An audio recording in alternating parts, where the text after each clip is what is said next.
தொடர்ந்து எக்ஸ்பிரஸ் 8 செய்திகளை பார்க்கலாம்.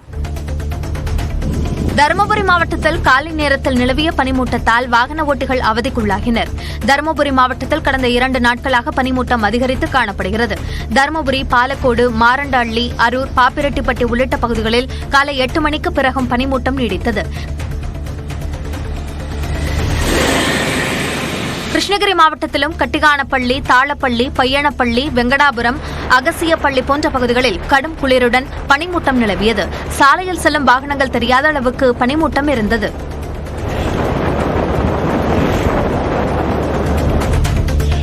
ஈரோட்டில் உரிய அனுமதி பெறாமல் தேர்தல் பரப்புரை மேற்கொண்டதாக நாம் தமிழர் கட்சியின் தலைமை ஒருங்கிணைப்பாளர் சீமான் மீது 4 வழக்குகள் பதிவு செய்யப்பட்டுள்ளன.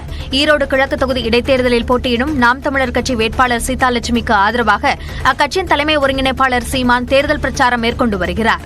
சனிக்கிழமை கச்சேரி வீதி, பெரியார் நகர் உள்ளிட்ட இடங்களில் வாக்கு சேகரித்தார். தேர்தல் நடத்தை விதிமுறைகளை மீறி தேர்தல் பரப்புரை செய்ததாக பறக்கும் படையினர் அளித்த புகாரின் பேரில் சீமான், வேட்பாளர் சீதாலட்சுமி உள்ளிட்டோர் மீது ஈரோடு நகர மற்றும் தெற்கு காவல் நிலையங்களில் தலா 2 வழக்குகள் என 4 வழக்குகள் பதிவு செய்யப்பட்டுள்ளன. தூத்துக்குடி மாவட்டம் கோவில்பட்டி அருகே அறுந்து விழுந்த மின்கம்பி கழுத்தில் சிக்கி கூலி தொழிலாளி பரிதாபமாக உயிரிழந்தார். வாகைக்குளம் கிராமத்தில் சாலையின் ஓரத்தில் இருந்த மின்கம்பத்தில் இருந்து மின் வயர் அறுந்து தொங்கியது. இதனை அறியாமல் அதிகாலை நேரத்தில் அவ்வழியாக சென்ற முருகன் என்பவரின் கழுத்தில் அந்த மின்வயர் சிக்கியதால் மின்சாரம் தாக்கி சம்பவ இடத்திலேயே உயிரிழந்தார். தகவல் அறிந்து வந்த காவல்துறையினர் உடலை மீட்டு பிரேத பரிசோதனைக்கு அனுப்பியதுடன் வழக்கு பதிவு செய்து விசாரணை நடத்தி வருகின்றனர்.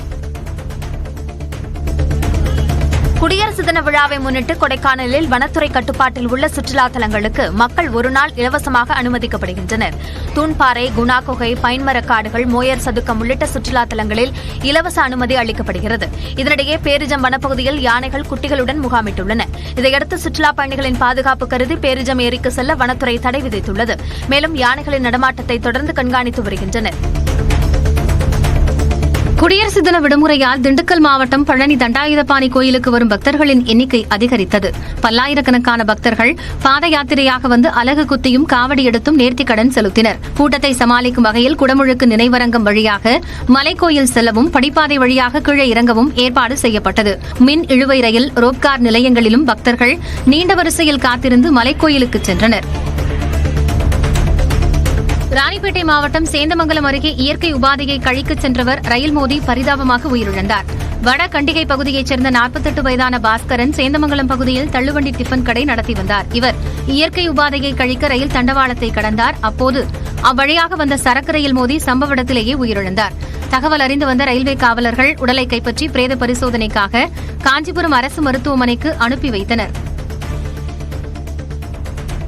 சிதம்பரம் அருகே சிலுவைப்புரம் கிராமத்தை தனி ஊராட்சியாக அறிவிக்க கோரி மக்கள் வீடுகளில் கருப்பு கொடி கட்டி தங்கள் எதிர்ப்பை பதிவு செய்தனர்.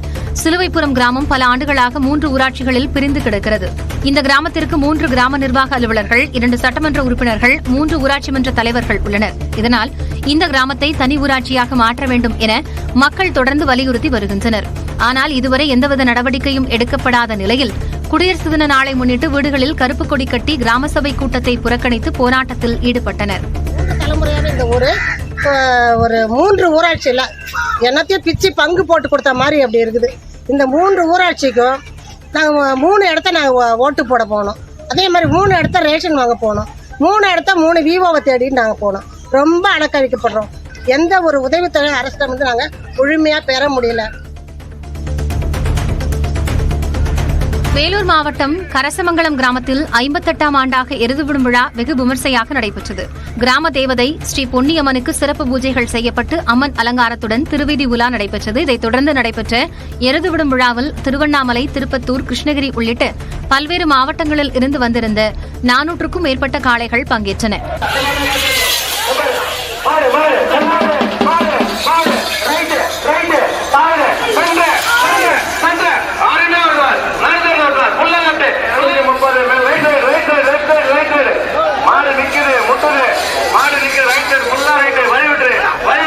இதில் வெற்றி பெற்றவர்களுக்கு முதல் பரிசாக 1 லட்சம் ரூபாய், 2ஆம் பரிசாக 75,000 ரூபாய் வழங்கப்பட்டது.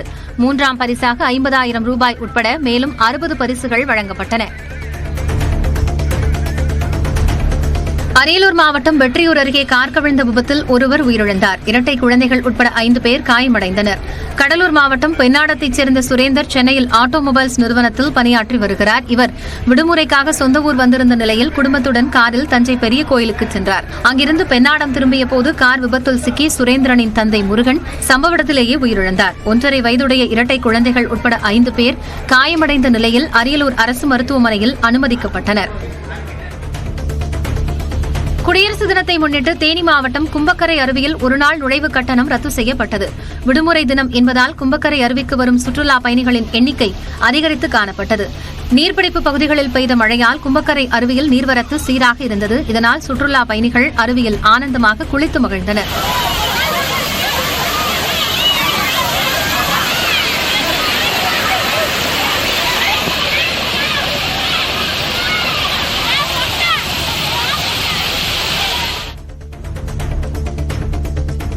சேலம் அருகே உள்ள இறைச்சி கடைகளில் உணவு பாதுகாப்புத்துறை அதிகாரிகள் நடத்திய ஆய்வில் 123 கிலோ கெட்டுப்போன ஆடு மற்றும் கோழி இறைச்சிகள் பறிமுதல் செய்யப்பட்டன.